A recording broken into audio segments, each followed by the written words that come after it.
Bom dia, pessoal. Como vocês pediram, eu vou explicar para vocês a lista 1 das estruturas isostáticas. Exercício 1. A engenharia civil é uma formação que abrange várias áreas, como planejamento, fundação, solos, águas, estruturas divididas em concreto, madeiras, metálicas e alvenaria estrutural. Para a formação em estruturas, o aluno deve estudar, entre outras disciplinas, resistência dos materiais, estruturas isostáticas e hiperestáticas. Indique qual das equações citadas a seguir é a base para resoluções de esforços externos reativos de vigas isostáticas. Alternativa 1. Equação de Bernoulli. Você vê isso em termodinâmica, não tem nada a ver aqui. Equação de Rasen-Williams, também não vimos nada sobre isso. Equações de equilíbrio, equações de Cross, equações de transferência. A única coisa aqui que vocês viram é equações de equilíbrio. Então, não tem como ser outra alternativa, só pode ser alternativa C. Vamos para o exercício 2. Um engenheiro civil especialista em cálculo estrutural executa em seu cotidiano os cálculos de pilares, lajes, elementos de fundação, vigas, entre outros. As vigas isostáticas podem ser biapoiadas com ou sem balanço, planas, inclinadas, engastadas. A figura 1.19 representa o esquema estrutural de cálculo de uma viga engastada. Tem aqui.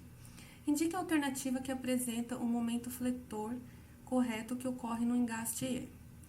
Eu tenho uma força sendo aplicada perpendicularmente a uma distância de 3,2 metros. Qual que seria a alternativa, gente? 15 vezes 3,2. Qual que é o resultado? 48. 48 quilonewtons. Apareceu um traço aqui depois que eu vi, mas é quilonewton vezes metro, certo? Exercício 3. Os diagramas de força cortante e momento fletor são ferramentas utilizadas pelos engenheiros civis, especialistas em estruturas, para conhecer os esforços dos quais a estrutura é submetida. Cortante máxima e momento fletor máximo auxiliam a definir as características das estruturas. A figura 1.2 apresenta o diagrama de força cortante de uma viga isostática. Está aqui. Fazendo uso do diagrama de força cortante, que já está aqui, indique a alternativa correta quanto aos momentos máximos. O que você deve fazer? Vai calcular o momento fletor. O momento fletor é a mesma coisa que você calcular a área de cada figura.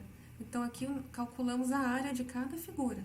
Separa cada uma delas e calcula a área. Aí nós temos aqui menos 6, 15, nós temos 27 e nós temos 18, feito a área.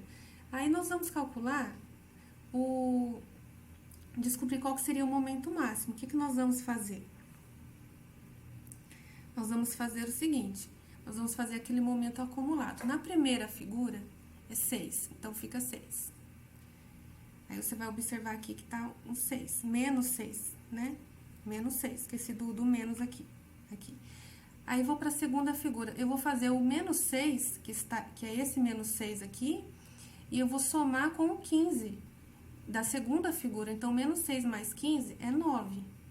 Então, eu vou colocar um 9 aqui, no ponto. E depois, eu vou pegar o quê? 9 menos o 27. Porque eu na verdade, estou somando, mas o menos, ele tá aqui. Então, menos 27 vai ficar menos 18. Então, menos 18, eu vou colocar aqui no meu momento máximo. E 18, menos 18, que foi o resultado, com mais o 18 da última área, vai ficar 0.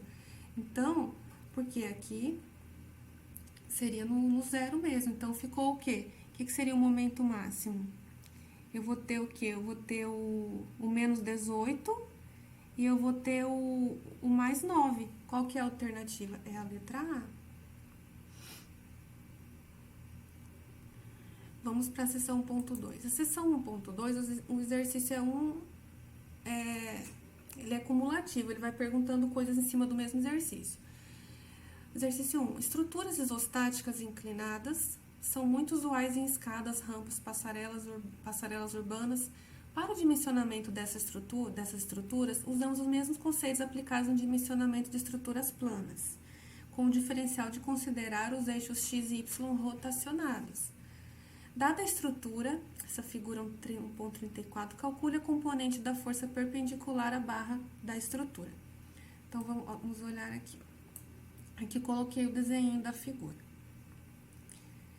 Aí nós vamos fazer o quê? Nós vamos decompor essa força de 50 newtons na sua componente, o quê? Que seria o perpendicular à barra e no mesmo eixo da barra. Então, aqui eu vou ter um Fy e vou ter um Fx.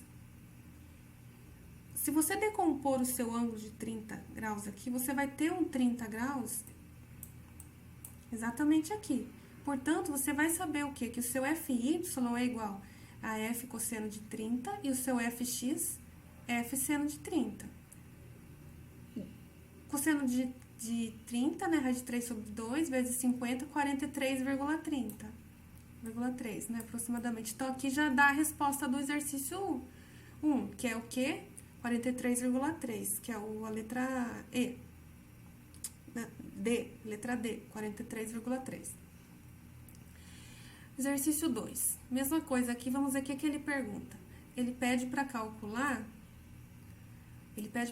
o esforço externo reativo perpendicular à barra da estrutura no apoio fixo. Então, ele pede para calcular essa componente aqui, ó, VAY. VAY, é isso que ele pede, só isso. Aí, ó, só nós temos aqui 2 e 4. Do jeito que nós descobrimos a primeira vez, lá no começo da disciplina, eu vou fazer o VAY, vai ser igual a 43,3, que agora eu sei que é a minha componente Y, que a minha componente está perpendicular à barra, vezes a distância desse ponto até o outro lado, vezes 4, dividido pelo tamanho inteiro, 6, que vai dar 28,67, que também já é a resposta do exercício 2. Já é a resposta do exercício 2. E o exercício 3, o que ele pergunta?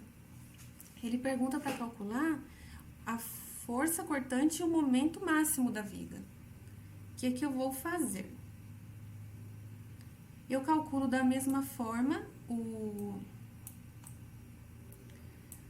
VBY, né? Faço 43,3 vezes 2 dividido por 6, aí vou chegar a 14,43 kN, certo? Vou pegar aqui, ó, e vou montar. Então, agora eu tenho o quê? 43,3, 14,43, 28,67. O que eu vou montar? 28,67 é constante, né?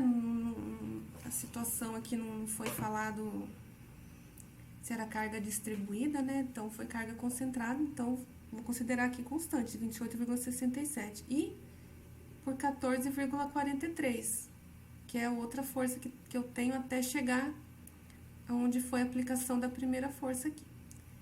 Só isso. E o que eu vou fazer?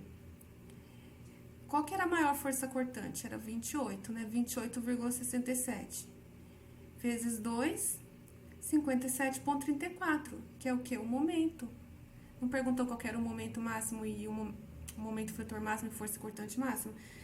Para a força cortante máxima aqui, ó, eu vou chegar em 57,34 kN vezes metro, que é a resposta da letra D, ó, 28,67, 57,34. E agora na seção ponto 3. Seção ponto 3. Vigas Gerber são usuais em pontes, passarelas, estruturas pré-moldadas, entre outras. A viga Gerber é um conjunto de vigas isostáticas com balanço e vigas isostáticas simples. Então o que ela é? É um conjunto de vigas isostáticas com balanço e vigas isostáticas simples, sendo que as vigas simples estão apoiadas nos balanços. Então, ele pergunta quais são os tramos que estão representando as vigas isostáticas simples. Gente, o que é uma viga simples? É só um pedaço de viga, ó, um pedaço de viga. O que é uma viga com balanço? É quando você tem uma viga e sobra um pedacinho aqui, ó. Então, se eu tivesse desse apoio até esse apoio, eu teria uma viga biapoiada sem balanço. Como eu tenho essa sobrinha aqui, ó, eu tenho uma viga biapoiada com balanço. O que eu não tenho balanço? O tramo 2 eu não tenho balanço, é só um pedaço de viga aqui, ó. Tramo 1 é até essa bolinha, tramo 2 é esse aqui. E tramo 3 é dessa bolinha até essa bolinha. Tramo 4, esse. Qual que é aquela que eu não tenho balanço, que ele só perguntou simples? Tramo 2 e tramo 4. Qual que é a resposta? A letra D. Tá? Aqui tem uma resposta comentada. Mas é só isso, é um pedacinho de viga, não tem balanço. E o exercício 2? Os cálculos dos esforços reativos de uma viga Gerber estão embasados nas equações de equilíbrio e na decomposição do conjunto em vigas isostáticas. Essa decomposição não só auxilia os cálculos das reações, mas também a construção dos diagramas de força cortante e momento fletor. Os cálculos das reações nos apoios têm início em que tipo de viga isostática? Gente, ó, os cálculos das reações nos apoios se inicia pelas vigas isostáticas simples. Tá, isso aqui é uma regra, tá escrito na seção, tem que ler a seção. Então, a resposta certa é a letra C. Então, isso daqui é regra. Sempre se inicia nas vigas simples, tá? Nas vigas simples. Depois que você fez nas vigas simples, você faz o cálculo das reações no apoio das vigas simples. Então, isso daqui é uma regrinha. Então, começa sempre pelas vigas simples. Exercício 3. Os diagramas de força cortante e momento fletor fornecem informações importantes que nos ajudam a determinar as características da estrutura que deverá suportar os esforços externos atuantes. E quem toma essas decisões são os engenheiros calculistas de estruturas, que podem ser de concreto armado, aço, madeira, tem aqui uma figura. Você tem uma figura aqui, dado nesse diagrama de momento fletor. Indique quais os momentos máximos que a estrutura estará exposta. Ó, no tramo 1, qual que é? Tem o tramo 1 e tem o tramo 2.